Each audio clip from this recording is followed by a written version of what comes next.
Hello friends, this is Sumitra and welcome to Tech Manthan. तो इस वाली वीडियो में हम डिस्कस करने वाले हैं 28 दिसंबर का जो आपका एग्ज़ाम हुआ था उसको हम डिस्कस करने वाले हैं। ठीक है, 28 दिसंबर, जैसा कि मैंने कहा था कमेंट सेक्शन में मेजॉरिटी बेसिस पे जो डेट मुझे दिखाई देगी हम उसको डिस्कस कर लेंगे, और बशर्ते वो एग्ज़ाम जो है मेरे पास होना भी चाहिए। तो 28 आप लोगों ने काफ़ी डिमांड किया और 28 का जो क्वेश्चन पेपर एक स्टूडेंट ने मुझे भेज भी रखा है, तो इसको हम लोग डिस्कस करने वाले हैं। इस वीडियो के कमेंट सेक्शन में आप लोग मुझे बता दीजिएगा मेजॉरिटी में आप लोग कौन सा नेक्स्ट चाहते हैं जो हम डिस्कस करें। सीडीपी फिलहाल हम डिस्कस कर रहे हैं, और अगर मुझे समझ में नहीं आया, बहुत सारे अगर आ गए अलग अलग डेट्स के, तो फिर मैं सीक्वेंस में डिस्कस करने लग जाऊँगी। ठीक है, चलिए जो मेरे पास में अवेलेबल है फिर हम उनको डिस्कस करेंगे।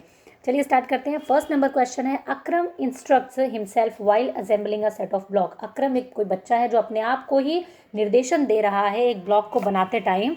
इन light of Lev Vygotsky theory Akram is engaging in private speech. ठीक है, वाइगॉत्स्की को क्या कहते हैं? निज वाक कहते हैं, प्राइवेट स्पीच कहते हैं। तो फर्स्ट का आंसर आपका हो गया 3। ठीक है, नेक्स्ट देखते हैं, which of the following are an effective strategy for promoting meaningful learning. Meaningful learning को प्रमोट करने के लिए कौन सी इफेक्टिव स्ट्रेटजी होनी चाहिए? तो इसका आंसर आपका फर्स्ट हो जाएगा, यानी use of example and non example, encouraging student to ask questions और having students teach the concept of someone else. बस ये नहीं करना आपको कि कॉन्स्टेंटली आपको कंपेयर करना है बच्चे की परफॉर्मेंस को। ठीक है, ये नेगेटिव हो गया, तो 3 ठीक हो गया आपके। ठीक है, क्वेश्चन नंबर 3 अगर हम बात करें, क्वेश्चन नंबर 3 क्या है? विच of the following statement about students error is correct.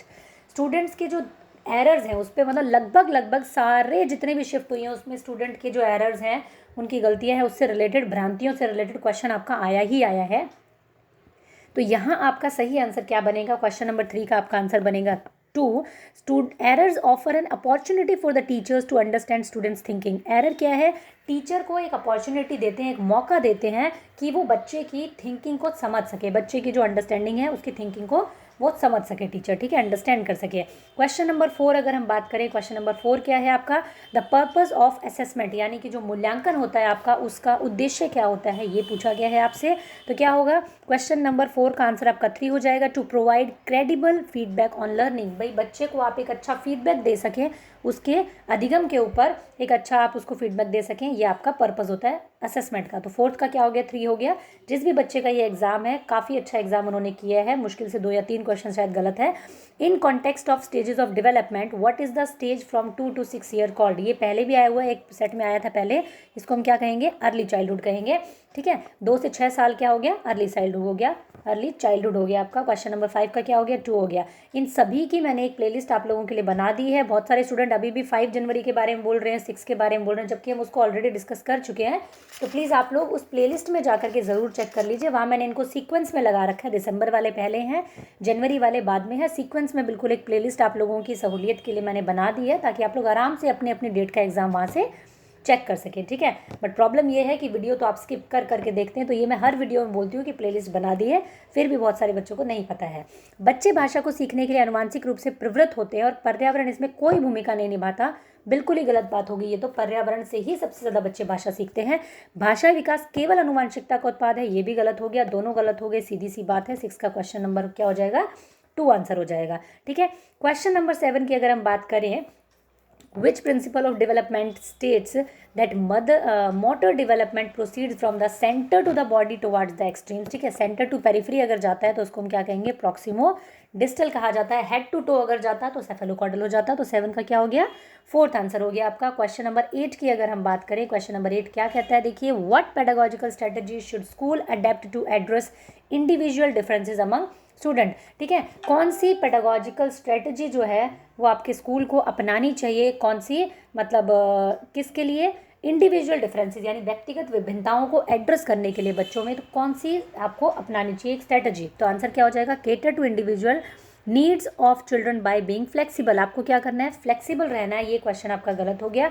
Flexible रहना है, बच्चे की नीड्स के अकॉर्डिंग आप अपने करिकुलम में, अपने मेथड्स में चेंज कर सकें, तभी तो आप इंडिविजुअल डिफरेंसेस को, व्यक्तिगत विभिन्नताओं को केटर कर पाएंगे। अगर आप रिजिड हो जाएंगे किसी चीज़ के लिए, या यूनिफॉर्म पैटर्न, यूनिफॉर्म मतलब होता है सबके लिए एक जैसा, तो सारे बच्चे अलग अलग हैं, तो आप यूनिफॉर्म पैटर्न कैसे अपना सकते हैं उनके लिए? ठीक है, तो 8 का क्या हो जाएगा? 3 हो जाएगा आपका। विच of the following is not a characteristics of constructivist. Constructivist यानी कि आपका जो रचनावाद है, जिसके बारे में प्याजे बात करते करते हैं, वाइगॉट्स की बात करते हैं, उसकी एक कैरेक्टरिस्टिक्स नहीं है, ये पूछा गया है आपसे, तो आपका आंसर क्या हो जाएगा? लर्निंग इज हिंडर बाय आपका सोशल इंटरेक्शन, कि भाई जो सामाजिक अन्योन क्रिया है बच्चे की, उससे उसकी लर्निंग में बाधा होती है, तो ये तो बिल्कुल ही नेगेटिव बात हो गई। 9th का क्या हो गया आपका? 2 हो जाएगा। क्वेश्चन नंबर 10 की अगर हम बात करें, क्वेश्चन नंबर 10 क्या कहता है? विच of the following is a potential risk factor involve with learning.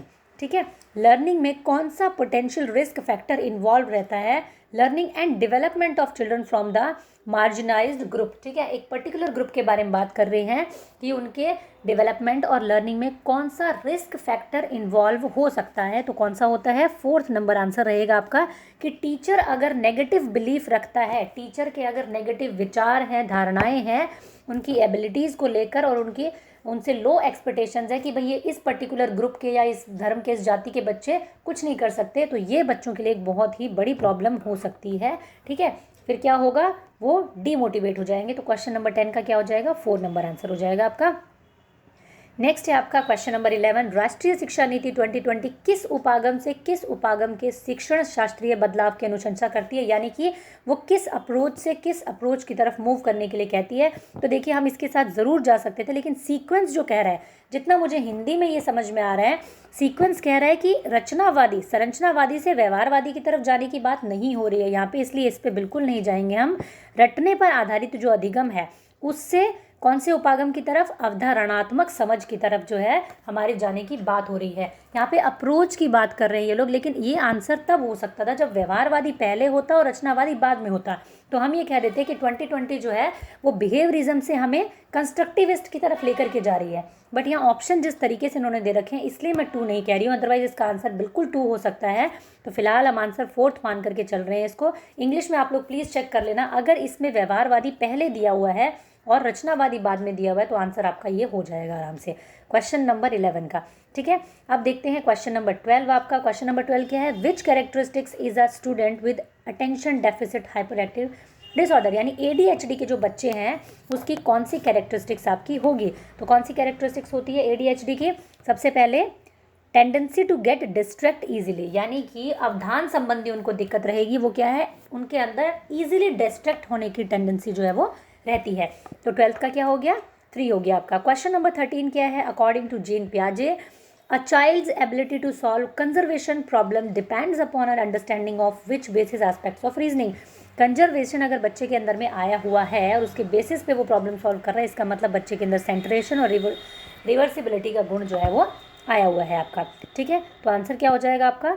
1st number answer हो जाएगा आपका क्वेश्चन नंबर 13 का। क्वेश्चन नंबर 14 क्या है आपका? क्वेश्चन नंबर 14 है, a teacher closely observe children through the year when they are engaged in learning activities, compiles a sample of their work and maintain an observation diary of individual children. मोटे मोटी सी ये बात है कि teacher जो है पूरी साल उनको ऑब्जर्व कर रही है, उनको बीच बीच में उनको मतलब टेस्ट ले रही है, उनको मतलब सारी चीज़ें कर रही है। तो क्या है? कंटिन्यूएस एंड कॉम्प्रीहेंशन इवैल्यूएशन हम इसको कहेंगे। 14 का क्या हो जाएगा?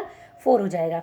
ठीक है, as an elementary school teacher, as an elementary school teacher which of the following assessment strategy will you use in the classroom to assist children with learning disability। यहाँ पे देखो इन्होंने क्लियर नहीं किया कि कौन सी लर्निंग डिसेबिलिटी की यहाँ पे बात हो रही है। ठीक है, तो इसीलिए थोड़ा सा क्वेश्चन में मुझे इसमें वो लगा। ठीक है, कि 15 का आंसर मेरी तरफ से होना चाहिए, keep handwriting as a creation for evaluating assessment. ठीक है, उनको लिखने देने का वो करना चाहिए आपको। तो फर्स्ट इसका आंसर होना चाहिए वैसे तो। ठीक है, बाकी इसका आंसर 3rd भी मेरी तरफ से हो सकता था, avoid spelling as a criterion for evaluating assignment. ठीक है, बट फिलहाल मैं आंसर इसका 15 का 1 लगा करके चल रही हूँ। आप इस पर स्टार लगा सकते हो 15 नंबर वाले क्वेश्चन पे। ठीक है, देखो हिंदी मीडियम वालों को अगर समझने में दिक्कत हुई है ना, तो कीवर्ड आप लोग पकड़ लिया करो और उस तरीके से आप अपना आंसर को चेक कर लिया करो। जैसे इसमें बात की जा रही है कि role of heredity and environment, तो आप अपने क्वेश्चन पेपर में देखो कि कहाँ पे आनुवंशिकता और वातावरण वाला क्वेश्चन कहाँ पे है आपका। ठीक है, और उसका फटाफट से आंसर फिर आप चेक कर लिया करो, क्योंकि सब तो सेम नहीं हो सकता, सबके सेट भी सेम नहीं हो सकते, क्वेश्चन का नंबर सेम नहीं हो सकता, लैंग्वेज सेम नहीं हो सकता। इस बच्चे ने जिस लैंग्वेज में अटैम्प्ट किया है मुझे उसी में मिलेगा। देखो ये वाला क्वेश्चन हिंदी इंग्लिश में देखा है इन्होंने, ये वाला इन्होंने हिंदी में अटैम्प्ट किया है, तो इसका मतलब क्या है? मुझे उसी में मिलेगा जो आप लोग भेजोगे मुझे। ठीक है, फिर भी मैं मतलब हिंदी में कोशिश करती हूँ कि पूरा बता करके चलूँ आपको। तो इसका आंसर क्या हो जाएगा? Role of both heredity and environment are fixed and can not be altered. Sorry मैं आप लोगों से बात करते करते और कुछ और ही बताने लगी। 16 का आपका आंसर क्या हो जाएगा, 2 हो जाएगा। The relative effect of heredity and environment very in different areas of development. भाई किसी एरिया में होगा जो आपकी हेरिडिटी ज़्यादा इंपॉर्टेंट रोल प्ले करेगी और किसी एक दूसरे डेवलपमेंट की एरिया में आपकी क्या है, आपका एनवायरमेंट ज़्यादा आपका रोल प्ले करेगा। तो करेक्ट पूछा है ना यहाँ पे। अगर इन्होंने रॉन्ग पूछा होता तो हम चलो 3 के साथ चले जाते, ठीक है। तो ये आपका थोड़ा सा गलत हो गया यहाँ पे जिस भी बच्चे का ये पेपर है। क्वेश्चन नंबर 17 में क्या कहा गया है कि अहमद जो है वो प्रभावशाली समस्या समाधान को समुन्नत करने के लिए अपनी कक्षा के बच्चों को समांतर रूप से सोचने के लिए कहता है। तो इसमें क्या है, ये ठीक बात है। कहीं ना कहीं बच्चे सार्थक तरीके से सीखते हैं तब अध्यापक उन्हें मौका देते हैं वे पहले से जो जानते हैं उससे संबंध बनाने के लिए। तो यहाँ पे प्रीवियस नॉलेज की कोई बात नहीं हो रही है फर्स्ट वाले में, और इसमें प्रीवियस नॉलेज की बात हो रही है बच्चों के कि पहले के सीखे हुए पे हमें आगे सिखाना चाहिए। तो यहाँ क्या है, सही दोनों ही है, लेकिन आर इसकी सही व्याख्या नहीं कर रहा है कहीं ना कहीं। तो 17 का क्या हो गया आपका, 3 हो जाएगा, ठीक है। क्वेश्चन नंबर 18 देखते हैं फटाफट से। क्वेश्चन नंबर 18 क्या होगा आपका, क्वेश्चन नंबर 18 है Anita took Rashmi's pen and in relation Rashmi ate Anita's lunch. तो अनीता और रश्मि वाला, हिंदी मीडियम वाले इसको फटाफट से देख लेंगे। अनीता और रश्मि वाला क्वेश्चन कहाँ पर है और इसमें बात क्या हो रही है, आपस में लेन देन की बात हो रही है कि भाई उसने पेन ले लिया, उसने अपना लंच उसको दे दिया। तो क्या है, आपस में इंस्ट्रूमेंटल पर्पस ओरिएंटेशन है, जिसको हम टिट फॉर टैट भी मैं आप लोगों को पढ़ाती हूँ जब, तो मैं बताती हूँ कि टिट फॉर टैट भी हम इसको बोलते हैं कि भाई आपने क्या किया, आपको मार्केट से कुछ सामान मंगवाया अपने भाई से और भाई कहते हैं मुझे क्या मिलेगा अगर मैं तेरे को ये सामान ला के दूंगा।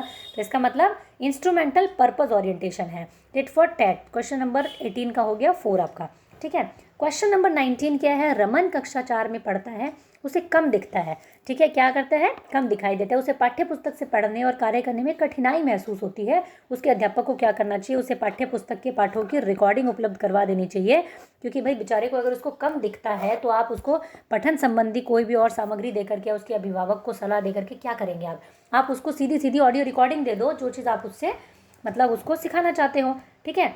तो क्या होगा, उसकी प्रॉब्लम सॉल्व हो जाएगी। 19 का क्या हो गया, फर्स्ट हो गया आपका।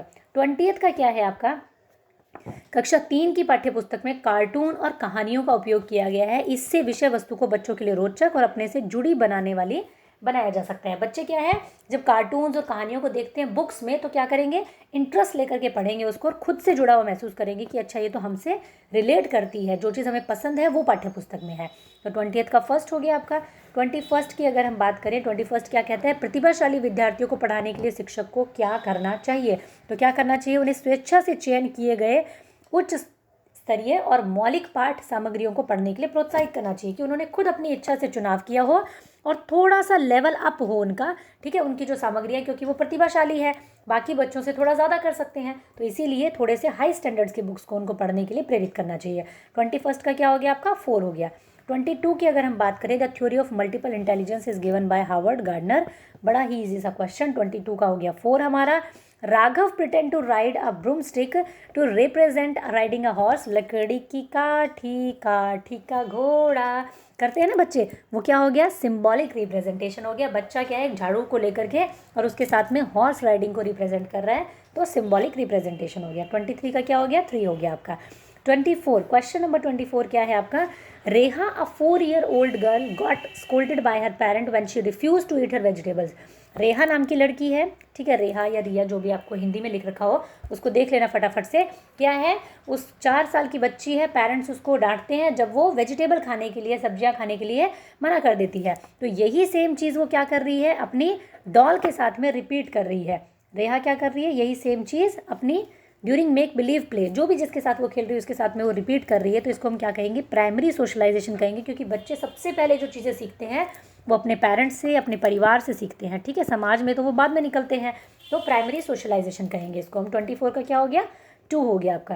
क्वेश्चन नंबर 25 क्या है आपका, निम्नलिखित में से कौन सा कक्षा में सामाजिक भावात्मक अधिगम को समुन्नत करता है, यानी कि सोशियो इमोशनल जो आपकी लर्निंग होगी उसको समुन्नत करता है। क्या कहेंगे इसको, तदानुभूति रखने और बात सुनने वाले अध्यापक, ठीक है। ये एक ढंग का ऑप्शन इसके अंदर में है। बाकी अच्छे अंक लाना, ज़बरदस्ती अनुशासन थोप देना या प्रतियोगिता को बढ़ावा देना, तीनों ही नेगेटिव है। एक ऐसा अध्यापक जो उनसे एम्पैथी रखता हो, यानी उनको समझता हो और उनकी बात सुनने में बिलीव करता हो। तो कौन सा हो गया, 25 का हमारा 4th हो जाएगा। ठीक है। 26 की अगर हम बात करें, a school encourages girls to participate only in music and dance competitions. एक स्कूल है जो गर्ल्स को एंकरेज करता है म्यूजिक और डांस कॉम्पिटिशन में पार्टिसिपेट करने के लिए, and boys to only take part in sports. ठीक है, बॉयज़ को कहता है स्पोर्ट्स में पार्टिसिपेट करने के लिए। तो ये क्या करता है, रिफ्लेक्ट करता है जेंडर बायसनेस को। जेंडर बायसनेस को क्या करता है, ये रिफ्लेक्ट कर रहा है। ठीक है, चैलेंज तो तब करता जब वो कहता गर्ल्स को कि आप लोग बैडमिंटन खेलो, आप लोग स्पोर्ट्स में आ गए हो। ठीक है, तो क्या होता, तब चैलेंज हो जाता। बट इसका क्या रहेगा, 3 रहेगा। ये क्या कर रहा है, जेंडर बायसनेस दिखा रहा है। 26 का क्या हो गया, 3 हो गया। 27 की अगर हम बात करें, मीरा विद्यालय के बाद गिटार का अभ्यास करती है, इस कार्य से उसे प्रेम है, उसे संतुष्टि मिलती है। दोनों ही चीज़ें किससे रिलेटेड है, आपकी इंट्रिंसिक मोटिवेशन से, आंतरिक अभिप्रेरणा से आपका क्या है, रिलेटेड है। ठीक है, क्योंकि उसको कोई इनाम नहीं चाहिए, कोई प्रतियोगिता नहीं है, सिर्फ उसको खुशी मिलती है, उसको प्रेम है इस चीज़ से। तो 27 का क्या हो गया, फर्स्ट हो गया आपका। 28 नंबर क्वेश्चन है, विच of the following factor influence learning, emotional, cultural, maturation, interest.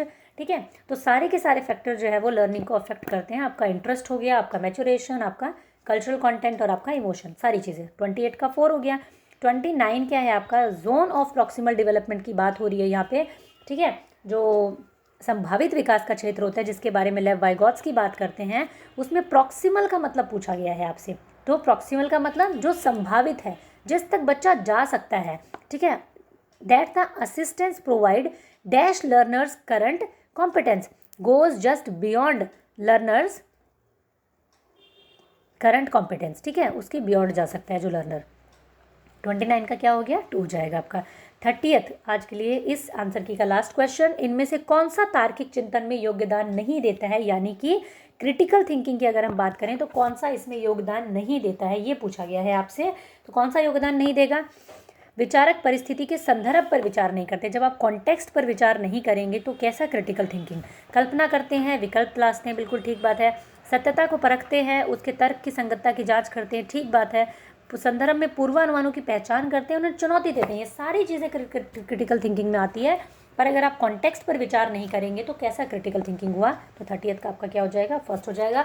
इस वीडियो के नीचे कमेंट सेक्शन में एक ही बच्चा 10 बार कमेंट करने को नहीं बोल रही हूँ मैं, आप लोग सभी जो है वो जिस भी डेट का मेजॉरिटी बेस्ड पे आप लोगों को चाहिए, आप लोगों को आंसर की चाहिए, उसको आप ज़रूर मुझे नीचे इस कमेंट सेक्शन में आप लोग कमेंट कर सकते हैं। अदरवाइज़ मैं एक सीक्वेंस में आप लोगों के साथ में जो क्वेश्चन पेपर मेरे पास आए हुए हैं मैं उनको आप लोगों के साथ में सीक्वेंस में डिस्कस कर लूँगी। Thank you, keep learning, keep supporting and keep sharing. Please like करना ना भूलें।